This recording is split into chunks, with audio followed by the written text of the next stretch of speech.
Praise the Lord. இன்றைய தியானம் 1 யோவான் 5:1-8 வரை. இயேசுவானவரே கிறிஸ்து என்று விசுவாசிக்கிற எவனும் தேவனால் பிறந்திருக்கிறான். பிறப்பித்தவரிடத்தில் அன்பு கூறுகிற எவனும் அவரால் பிறப்பிக்கப்பட்டவனிடத்திலும் அன்பு கூறுகிறான்.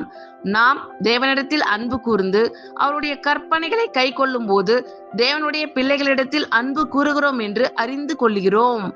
நாம் தேவனுடைய கற்பனைகளை கை கொள்வதே அவரிடத்தில் அன்பு கூறுவதாம். அவருடைய கற்பனைகள் பாரமானவைகளும் அல்ல. தேவனால் பிறப்பதெல்லாம் உலகத்தை ஜெயிக்கும். நம்முடைய விசுவாசமே உலகத்தை ஜெயிக்கிற ஜெயம்.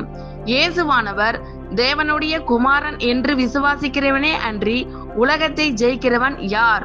இயேசு கிறிஸ்துவாகிய இவரே ஜலத்தினாலும் இரத்தத்தினாலும் வந்தவர். ஜலத்தினாலே மாத்திரமல்ல, ஜலத்தினாலும் இரத்தத்தினாலும் வந்தவர். ஆவியானவர் சத்தியமாகியால் ஆவியானவரே சாட்சி கொடுக்கிறவர்.